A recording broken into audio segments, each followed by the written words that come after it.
तो अपन पहला पार्ट करने जा रहे थे कि सिंपल स्ट्रेस और स्ट्रेन। तो उससे पहले अपन को पता होना चाहिए कि जो सिंपल स्ट्रेस और स्ट्रेन है किसका टॉपिक है। तो ये है सोम। सोम मतलब स्ट्रेंथ ऑफ मटेरियल जो बुक होती है उसमें ये टॉपिक्स हैं। तो सबसे पहले समझते हैं कि बुक के अंदर ये टॉपिक क्यों है। तो जो नाम से ही पता लग रहा है स्ट्रेंथ ऑफ मटेरियल कि मटेरियल की स्ट्रेंथ क्या है। जैसे देखिए ये पेन है, अब पेन को मैं तेज़ दबा दूँ ज़्यादा तो एक वक्त आएगा कि पेन टूट जाएगा, ब्रेक हो जाएगा कहीं ना कहीं से। तो इस मटेरियल की कुछ ना कुछ स्ट्रेंथ होती है। इसी प्रकार कुछ ना कुछ चीज़ों की कुछ ना कुछ स्ट्रेंथ होती है। तो उसी प्रकार जो स्ट्रेंथ ऑफ मटेरियल में जो स्ट्रेस स्ट्रेन है वो भी यही बताता है कि कोई एलिमेंट या कोई मटेरियल है उसको अपन जैसे खींचते हैं या कुछ प्रेस करते हैं तो उस बॉडी या उस ऑब्जेक्ट में क्या चेंजेस आते हैं। तो देखो स्ट्रेंथ ऑफ मटेरियल की देखो डेफिनेशन भी यही बोलती है बुक में से कि when external force act on a body the body tends to undergo some deformation. Deformation क्या, कुछ चेंज आया है क्या, due to cohesion between the molecules the body resist deformation materials of a body opposite deformation is known as so. मतलब English में तो वो लिखा है लेकिन मोटा मोटा तौर पे यही है कि कोई भी बॉडी, जैसे ये बॉडी है मान लीजिए, अब इसके अंदर अगर अपन देखो तेज प्रेस करते हैं, बहुत तेज ऐसे प्रेस करते हैं मान लो दोनों तरफ से, मतलब अपना जो फोर्स की जो लाइन ऑफ एक्शन है ये बॉडी है और अपन फोर्स ऐसे लगा रहे हैं तो ये बिल्कुल कंप्रेस होगा। ऐसे ही अगर अपन इसको खींचेंगे तो ये क्या होगा, टेंसाइल होगा। तो अब अपन बात करते हैं, ये तो इंट्रोडक्शन था, अब अपन बात करते हैं कि स्ट्रेस क्या होती है। ठीक है, अपना जो टॉपिक था स्ट्रेस वो करते हैं स्टार्ट। तो स्ट्रेस क्या होती है, stress is equal to force upon area, force upon area. ठीक है, अब देखो सिंबल होता है स्ट्रेस का ये वाला जिसको अपन सिग्मा बोलते हैं। तो अब क्या होता है, डेफिनेशन तो आप देखो बुक में भी लिखी हुई होती है, हर जगह लिखी हुई होती है, डेफिनेशन तो हर कोई बोलता है, लेकिन अगर आपको पहले सबसे पहली बात डेफिनेशन आप खुद बना सकते हो। देखो ये फोर्स है, ये एरिया है, force upon area is equal to stress. अब इसको आप एलुबरेट कर दो। देखो डेफिनेशन बनती है फॉर्मूले से, the force registered bye a body against deformation per unit area is called stress. तो ये डेफिनेशन किसी भी प्रकार की कैसी भी तोड़ मोड़ के आप कैसी बना सकते हो। ठीक है, सिंपल सबसे ज़्यादा ज़रूरी बात क्या है कि ये याद रखना, ये फॉर्मूला बहुत काम में आएगा, हमेशा बहुत ज़्यादा काम में आएगा कि stress is equal to force upon area होता है।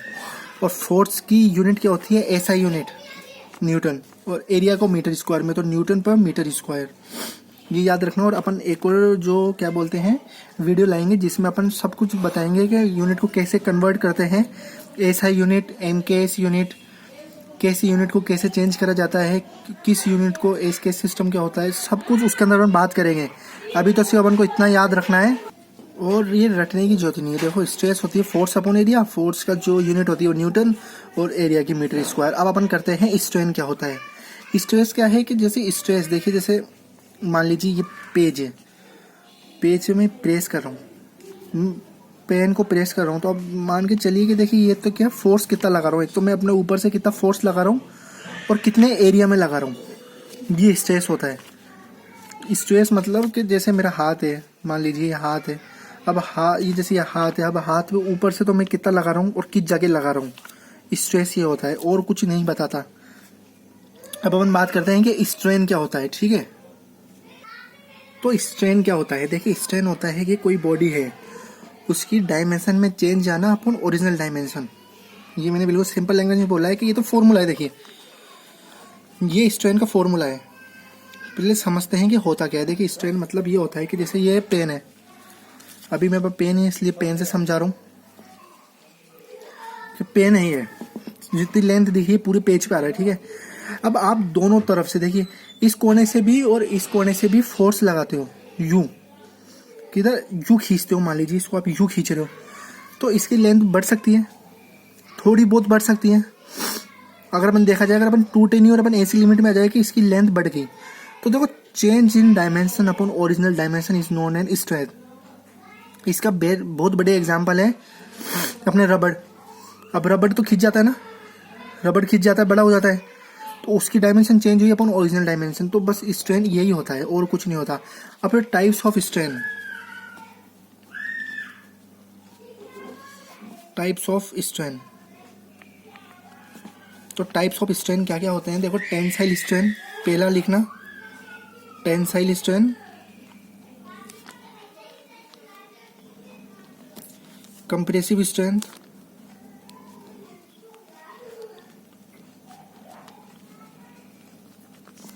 वॉल्यूमेट्रिक स्ट्रेंथ,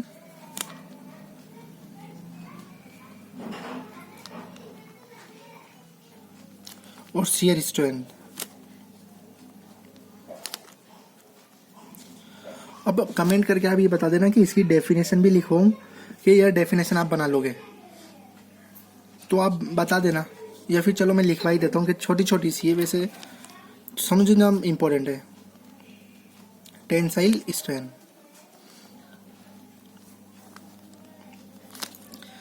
टेंसाइल स्ट्रेंथ को अपन समझते हैं कि मान लीजिए कि ये रबड़ है, रबड़, ये कोई रबड़ है और अपन यहाँ से फोर्स लगा रहे हैं इसे, तो फोर्स लगाने के बाद अपन क्या देखते हैं कि इसकी लेंथ में इंक्रीजिंग हुई है, थोड़ी सी लेंथ इसकी ऐसे बढ़ी है।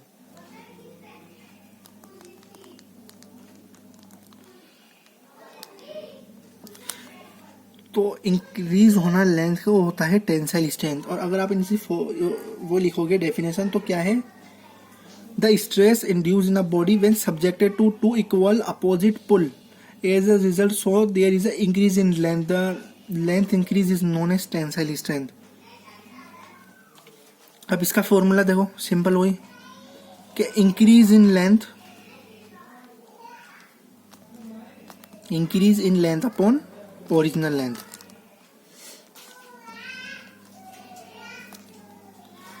Increase in length upon original length when subjected to क्या, to equal and opposite pull. अपन ये पुल कर रहे हैं, इसे खींच रहे हैं, इसको is known A tensile strength. तो ये होती है टेंसाइल स्ट्रेंथ।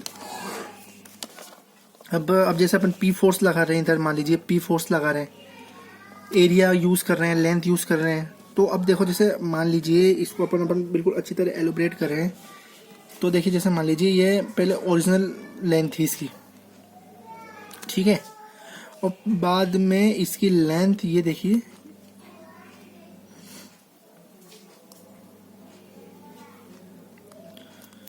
अब इसकी लेंथ यहाँ से थोड़ी डेल एल इंक्रीज हो गई और यहाँ से डेल एल, मतलब टोटल एल ही है लेंथ तो, लेकिन जो इंक्रीज होने के बाद हुई है वो हो गई डेल एल। समझ रहे हो कि डेल एल पार्ट इंक्रीज हो गया, पूरा डेल एल, तो मतलब इंक्रीज इन लेंथ, मतलब del L upon original length L. ये होता है टेंसाइल स्ट्रेंथ। अब अपन को जैसे पूछ लें, देखिए कि टेंसाइल स्ट्रेस क्या होता है, तो टेंसाइल लोड अपॉन एरिया, ये तो स्ट्रेन की बात है, लेकिन अगर आपसे पूछ ले टेंसाइल स्ट्रेस क्या होता है, तो वही टेंसाइल स्ट्रेस होने क्या रहता है, लोड अपॉन एरिया, ठीक है।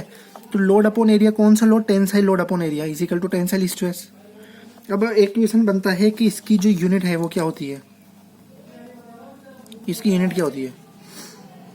अब इसकी यूनिट होती है यूनिटलेस, मतलब इसकी कोई यूनिट नहीं होती। क्यों, क्योंकि देखो लेंथ ये भी है और लेंथ ये भी, मतलब मीटर से मीटर कट जाएगा, तो ये यूनिटलेस हो गई।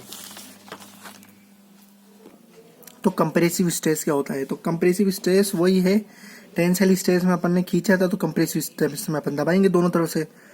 तो the stress induce in a body when subjected to to equal and opposite pushes, तो ratio of a decrease in length, क्योंकि देखो अब इस बार लेंथ डिक्रीज होगी। जैसे आपकी लेंथ थी एल, अब आप इसको दबाते हैं मान लीजिए, तो अब आप मान लीजिए ये बॉडी ऐसे मोटी सी हो जाएगी, मतलब इसकी लेंथ तो छोटी हो गई। तो लेंथ छोटी हो गई, तो change in length upon original length, ये मेन फॉर्मूला है। इसमें टेंसाइल स्ट्रेस, कंप्रेसिव स्ट्रेस सब कुछ हो जाएगा, कोई घबराने की बात नहीं है आपको, ठीक है। और इसकी यूनिट यूनिटलेस होती है। ऐसे ही कंप्रेसिव स्ट्रेस क्या होता है, ये तो था कंप्रेसिव स्ट्रेन। कंप्रेसिव स्ट्रेस क्या होता है ये अलग था, ये नीचे जो लाइन लिखी है ये कंप्रेसिव स्ट्रेन की है, ठीक है। कंप्रेसिव स्ट्रेस भी वही है, फोर्स अपॉन एरिया।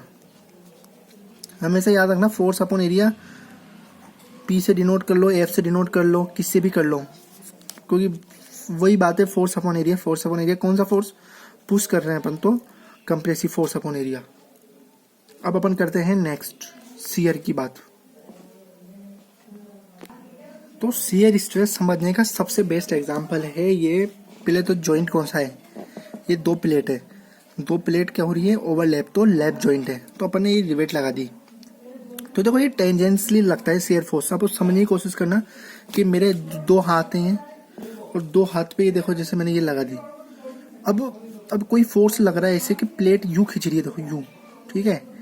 तो ये जो ये रिवेट है ये ब्रेक हो रहा है दो पीसों के अंदर। मतलब जब भी शियर स्ट्रेस लगती है तो ये शियर ऑफ कर देता है, ऑब्जेक्ट को दो पार्ट में तोड़ देता है। ये रिवेट टूट गई ना, क्योंकि फोर्स लग रहा था टेंजेंशियली। तो यही होता है shear stress. Compressive stress, tensile stress में अगर कोई दिक्कत है तो जरूर कमेंट करना और बताना कोई प्रॉब्लम हुई तो यार बस आज के लिए अपन ने स्ट्रेस और स्ट्रेन की बात करी है कि बहुत सिमिलर होते हैं। स्ट्रेस और स्ट्रेन को आप बिल्कुल याद कर सकते हो कि मतलब स्ट्रेस रिवाइज कर देते हैं जरा सा। स्ट्रेस का सिंबल ये है, तो स्ट्रेन का सिंबल ई से मान लीजिए, यही होता है। स्ट्रेस होता है फोर्स अपॉन एरिया, तो स्ट्रेंथ होता है change in length upon original length. अब स्ट्रेस चाहे टेंसाइल स्ट्रेस हो, चाहे से कंप्रेसिव स्ट्रेस हो, चाहे से शियर स्ट्रेस हो, इसी प्रकार टेंसाइल स्ट्रेन, कंप्रेसिव स्ट्रेन या शियर स्ट्रेंथ हो, फॉर्मूले में कोई डिफरेंस नहीं आता। बस फोर्स लगाने से फर्क पड़ता है कि कैसा फोर्स लग रहा है। अपन खिंचाव खे रहे हैं, अपन टेंजेंसली लगा रहे हैं, या अपन दबा रहे हैं, उसको पुश कर रहे हैं, पुल कर रहे हैं, बस ये होता है। स्ट्रेन की कोई यूनिट नहीं होती, यूनिट लेस होता है। स्ट्रेस की यूनिट होती है न्यूटन पर मीटर स्क्वायर। बस स्ट्रेस स्ट्रेन में इतना ही है। अब अपन बात करेंगे अपने नेक्स्ट टॉपिक पे। तो बस आज के लिए इतना ही। और यार इसे अच्छा तरह समझ में आया हो तो लाइक करना, सब्सक्राइब करना और जुड़े रहना हमारे साथ।